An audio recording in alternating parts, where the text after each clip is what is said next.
Olá, tudo bem com você? Na aula de hoje, a gente vai falar sobre os tempos verbais.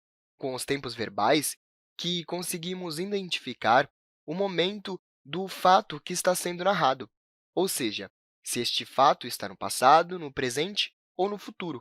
Como, por exemplo, a frase "Eu viajei para outro país no ano passado", ou como, por exemplo, a frase "Eu viajo toda semana", ou ainda como a frase "Eu viajarei para outro país no próximo ano", que, por conta da forma verbal viajarei, é uma frase que está no futuro.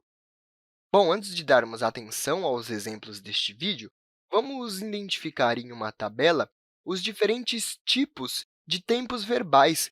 Bom, como vimos logo no começo do vídeo, temos o presente, o passado, que pode ser reconhecido como pretérito, e o futuro. Porém, além disso, dependendo da frase, dependendo do sentido que queremos dar a ela, precisamos utilizar variações de algumas dessas conjugações. Como, por exemplo, no caso do pretérito, nós temos o pretérito imperfeito, o perfeito e o mais que perfeito.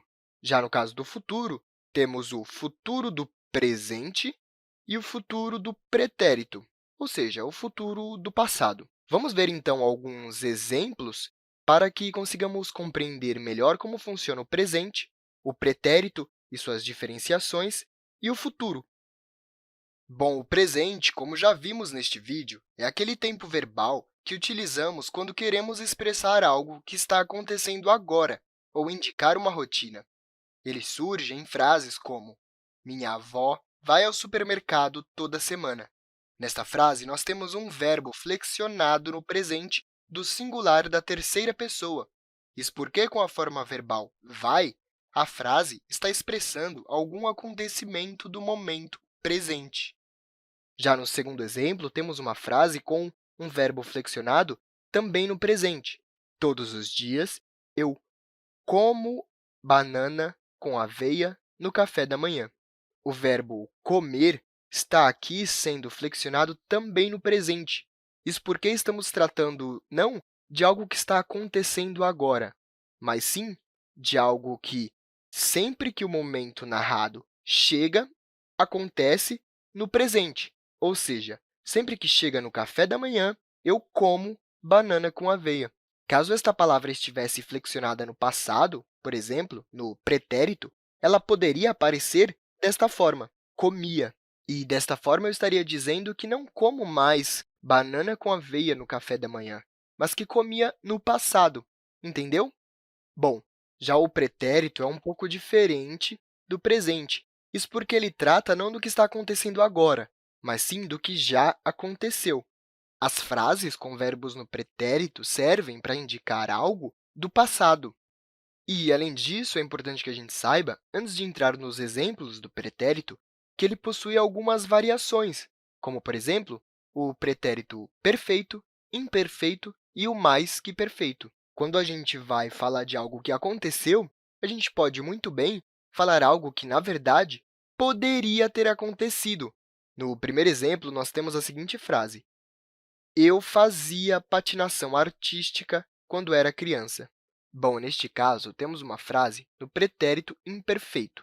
O verbo fazia está aqui no passado, ou seja, no pretérito. E eu sei que ele está no pretérito imperfeito por conta da sua conjugação. Eu fazia patinação artística quando era criança. O pretérito imperfeito é fácil de ser distinguido porque ele fala de um passado, e de um passado aparentemente distante, como se a gente estivesse lembrando de algo que acontecia há muito tempo. Já a frase "Eu comprei esta blusa na semana passada" é uma frase que possui o verbo comprar no pretérito perfeito, se tornando, então, comprei. É como se o perfeito nos mostrasse algo que aconteceu e o imperfeito descrevesse rotinas do passado, ações com certa duração no passado ou ainda lembranças. No terceiro exemplo, temos a seguinte frase: "Quando notei, a água já transbordara da banheira". A palavra transbordara, do verbo transbordar, está surgindo aqui no pretérito mais que perfeito. O verbo flexionado no pretérito mais que perfeito se refere a algo que aconteceu antes mesmo de uma outra ação passada, como no caso dessa frase, em que lemos: "Quando notei, a água já transbordara da banheira". Ou seja, quando notei, no pretérito perfeito, a água já transbordara, no pretérito mais que perfeito, da banheira. É como se eu estivesse narrando um passado do próprio passado, compreendeu? Bom, o futuro é um outro tempo verbal ao qual estamos acostumados. Com verbos no futuro, conseguimos expressar aquilo que vai ou que pode acontecer. Além disso, como no pretérito, o tempo verbal futuro tem também algumas variações, como o futuro do presente ou o futuro do passado, no caso, do pretérito. Bom, no primeiro exemplo, temos o trecho: caminharemos 40 quilômetros no percurso de amanhã. O verbo caminharemos, que vem da palavra caminhar, está aqui flexionado no futuro do presente. Isso porque está tratando de algo que poderá ocorrer no futuro, no caso, amanhã, uma ação diretamente posterior ao momento presente. Já no segundo exemplo, nós temos o trecho: eu tocaria guitarra num conjunto se tivesse essa oportunidade. A palavra tocaria, do verbo tocar, é o que nos mostra nesta frase que temos um futuro do pretérito inserido. Isso porque ela nos remete a algo que poderia ter acontecido após uma situação passada. Percebe? É como se houvesse uma condição do passado que garantisse uma ação no futuro. Bom, nesse vídeo, nós vimos os tempos verbais. São muitas as possibilidades de flexionarmos os verbos. A única forma de compreendermos muito bem essas conjugações verbais é estudando a nossa língua portuguesa e, principalmente, lendo e escrevendo com frequência. A gente se encontra, então, num próximo vídeo, tudo bem? Até lá e